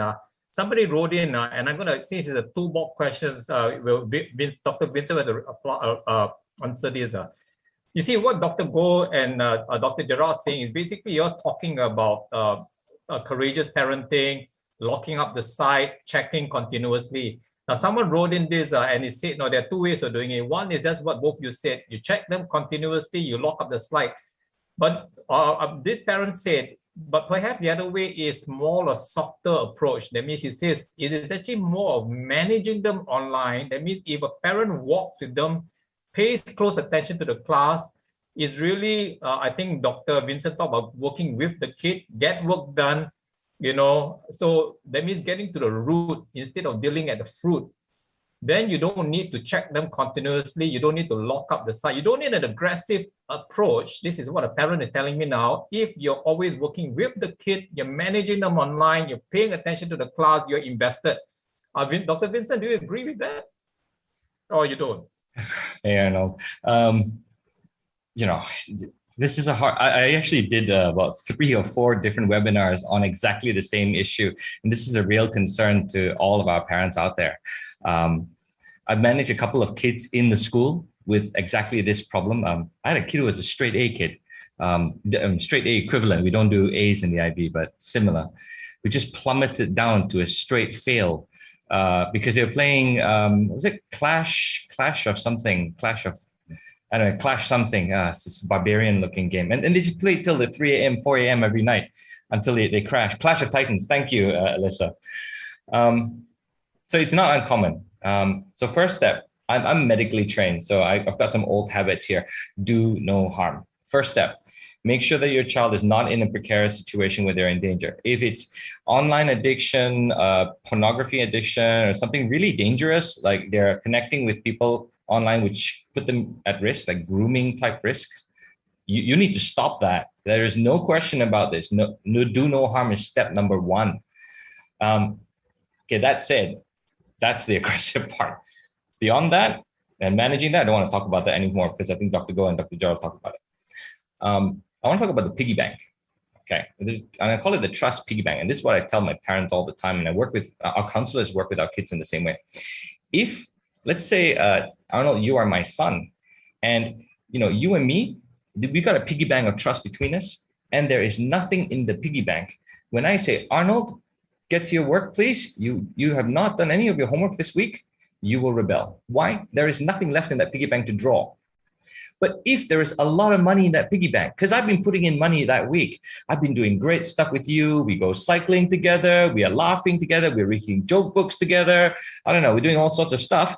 When it comes to me to draw from that piggy bank, you're very likely going to say, yeah, okay, fine. I'll go and do it.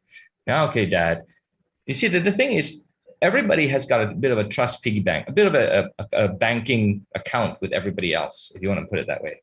And if you're not aware about it, you better be, because it's right there.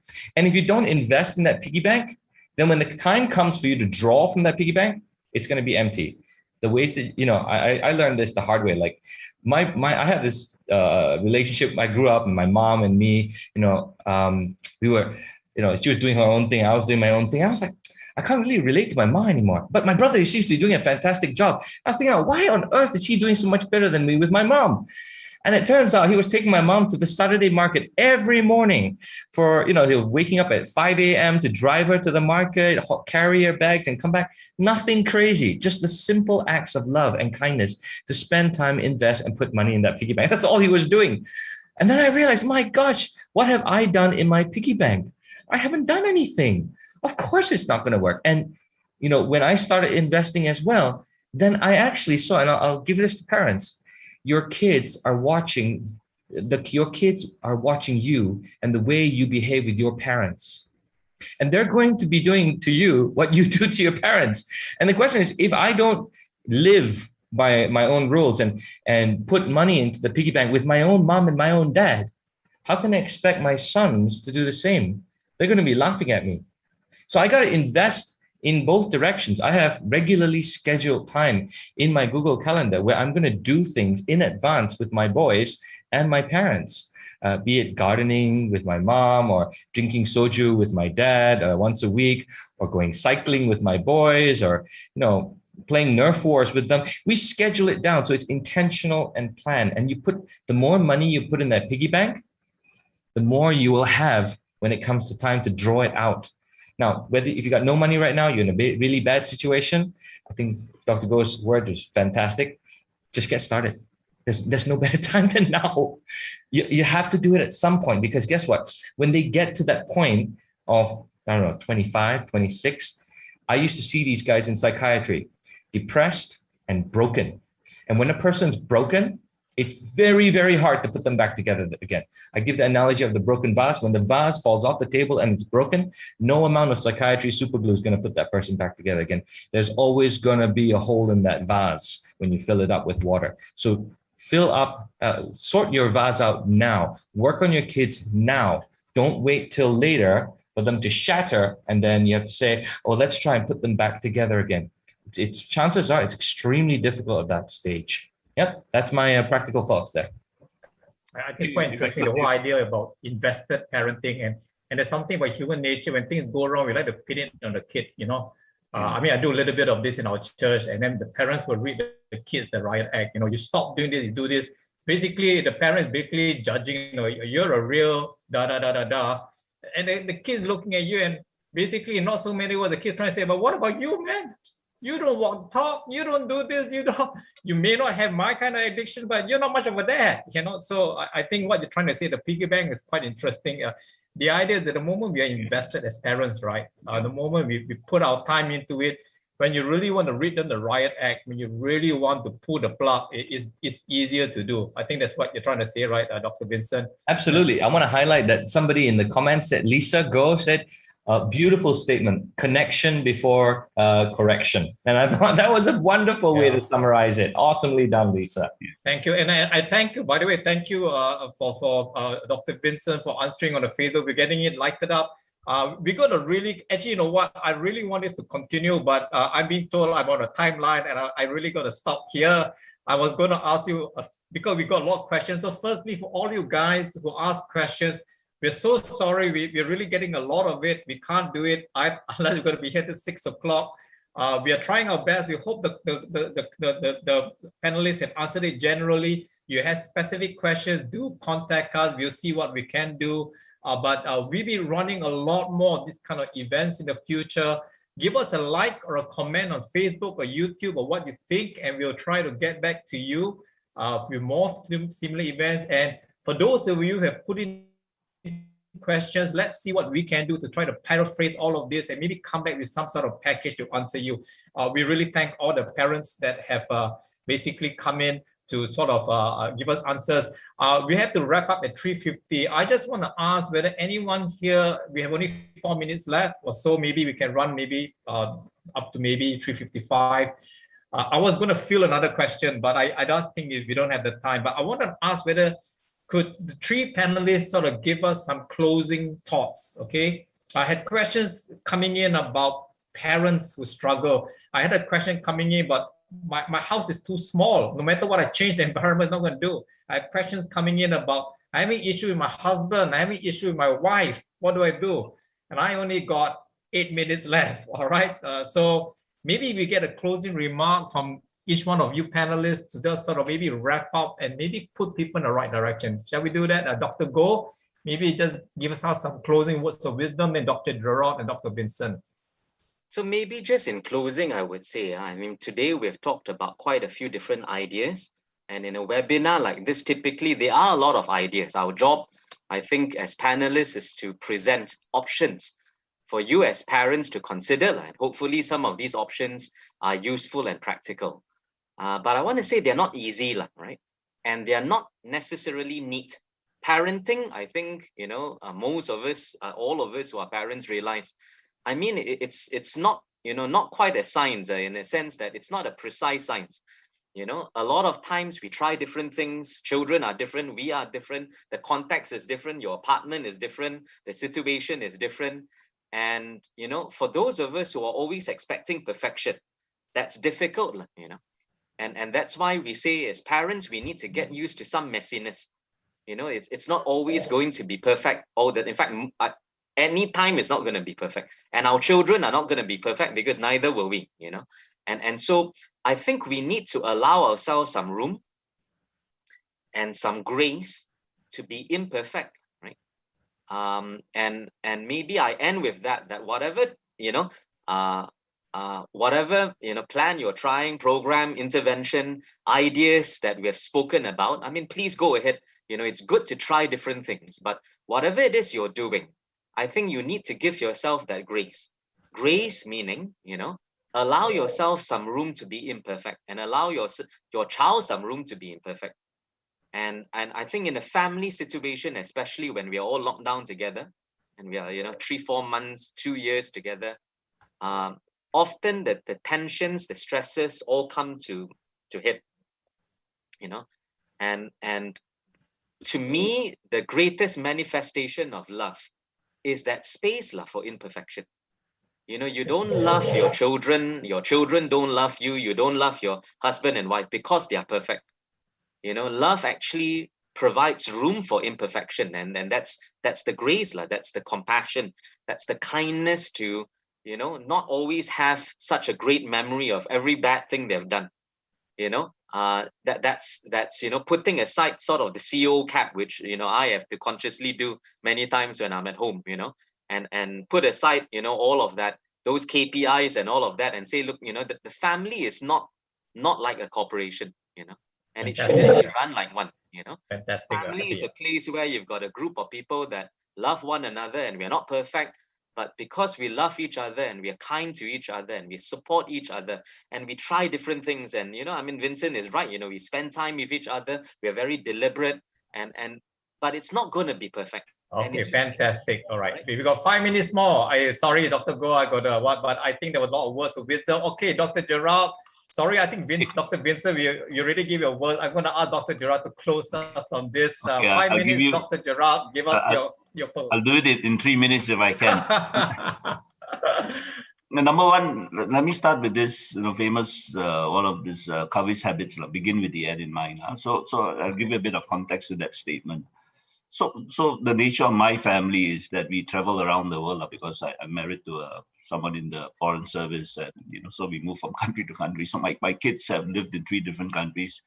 For the last lap, they are currently now in Australia. So because that was my wife's last assignment before both of us had to leave, right? And I was very clear when we arrived in Australia in 2011, and my kids were 11 and 13, and at the end of a 6-year term of office, I was very clear, we were both very clear that they were going to stay on because it would be too disruptive by the time they are already in their late teens to pull them out of Australia and then to continue elsewhere, because number one, language would be a problem, system of education, we would be doing damage to them, right? So I had 6 years in some ways to prepare them and ourselves for that reality that my wife and I will not be around anymore. And I so what are the things I had to prepare them for? To live by themselves, where they have to make decisions by themselves, where they have to learn this sense of responsibility, simple things like cook, clean, know how to move about. Papa is not going to be driving you around anymore. I'm not going to be doing the cleaning for you or cooking for you or picking them up after you. You have to manage at some point or another, right? So that was my end. And everything else that I did in between was just to work towards that sense of helping them make better choices every day. And so a simple one, I like what Dr. Goh was saying about the imperfections of parenting. I would just call that parenting is a process, right? And yeah, if I look back now at my own parenting, and I wish I could have done things differently with my children when they were younger, and then at different stages of my life. But some things I'm glad I did with them, because now they're able to manage by themselves without me being there to monitor whether or not they are doing it or not, right? So and they have their own struggles. Yeah, obviously, as young adults, I think we do have a little bit. Okay, sorry, please continue, Dr. Gerard. We're just going to quickly wrap it up, okay? And then I'll let Dr. Vincent just give a few minutes, Okay, Dr. Gerard, Yeah, so it was just about some basics, also related to the issue of technology. One is, it's about trust. I trust you, right? If I say, use this only during certain times, we want your recreation on weekends, then do it on weekends, X number of hours with your friends, up to you. But always that we will do it together. So we were fortunate, we lived in the house where there was a study space where the 3 of us would do work together in the open. Easy for me to know what's going on, and they know that I'm there all the time if they needed help with anything. So it was that, and so the devices were always outside, The schools have set their own regulations about the use of the devices. And if there were boundary violations, it was always about, look, like, this is a relationship of trust. Like, if I trust you to do certain things, you break the trust. Like in any relationship, difficult to build back. Like, not impossible, but difficult to build back. Okay. So it was always about building that relationship of trust, that process, working towards that. I need to know that you can manage without me, because I can go not just in 6 years, I can go tomorrow. If I suddenly die of a heart attack, and that's a reality for any parent. Again, right? And like you said, we begin with the end in sight, as what Kobe says, all right? And I think a lot of good nuggets here about having trust. Sorry, Dr. Gerard, we just got to close it here. I'm going to let Vincent give us his 3 minutes, and then we're going to wrap up. I think it's been I just wish I could go on, but I mean, I'm having people on my back saying, hey, you got to stop them. So although the conversation is really getting interesting, but okay, so Dr. Vincent, 3 minutes, can you just give us a simple wrap up? We talked about love, trust, grace. Do you have any closing words for us? Yeah, I do. 13 years of our life, we've been through education and we've been taught something really bad. What's the right answer? Multiple choice questions, right or wrong answer schemes. We've been always told what's the right answer. Repeatedly, it's been drilled into our heads. When we go into the corporate world, one of the first things we realize is there's no right answer. But the problem is almost all of education has trained us to believe that there is a right answer. So we go into life asking ourselves all the time, what's the right answer? What's the right answer? What's the right answer? And instead of focusing on the child, we are always asking ourselves, what's the right answer? What's the right thing to do in addiction? What's the right thing to do in this? May I suggest, parents, life is, as I said before, it's messy. It's messy, crazy messy. With the VUCA thing, COVID, it got really, really messy. And perhaps the narrative needs to be shifted from what's the right answer to what's our family's answer. So that it's a solution that you create with your family. You know, when you talk about problems with spouses, problems with kids, whatever it is, it's not about the right answer at all. It's about what's your answer together as a group. And when you can work with people and co-create that answer, and then you'll find that both of you will be, or three of you, or four of you, will be way more committed to getting to that end point. That's my fantastic. Together we are stronger. Actually, I think I saw that from Planet of the Apes. But anyway, it's a great thing.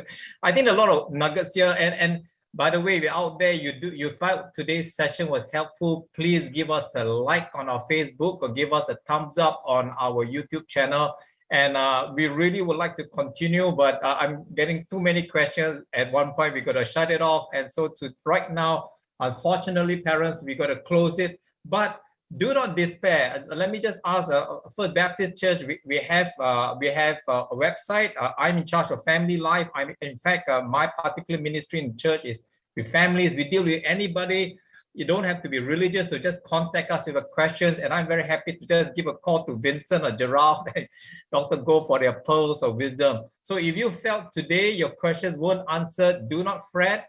Go to our church website. You will find something called Talk to Us. Drop us a line and we will get someone to talk to you about your query, because I'm getting a lot of questions coming in and they're real issues. So we don't want you to feel that nobody's answering to you. We will try to do our best to reach out to you. This is a community endeavor, but unfortunately, we have to end today's session. I personally learned a lot. I thought it was really, really helpful. So we're just going to close it here. And I want to really express my thanks to all our speakers.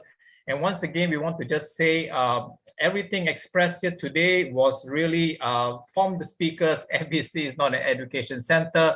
But once again, if you have any queries you felt you weren't answered to just now, go to our website, get into it, just have a look around, and we will see what we can do to get back to you. And so without further ado, we want to thank all our three speakers. We really want to thank Dr. Goh, Dr. Gerard, and Dr. Vincent. We have a little token of appreciation. We can't do it to them online now. We'll find some way of getting it across to the three of them. But really sincerely from the bottom of our heart, on behalf of FBC, we really like to thank all of you for giving your time to just really just helping out with the community out there. We really like to really thank all of you. And so with that, we're just going to close today's session and thank everybody, the three speakers. We're just going to put up a few ads out here. So if you're still around, you haven't logged off, just have a look at what we're just going to put up. But thank you, everybody. God bless all of you. We see you on our next webinar. And again, as we said, like us on Facebook. Our next talk will be on our careers for all you guys who are struggling in the VUCA world, who just really want to find out about your next step in your career. Do join us in the next webinar. It's about your career. So remember again, like us on Facebook, like us on YouTube channel. And with that, thank you, everybody, and have a great week ahead. All right, stay safe, and thank you very much, and goodbye.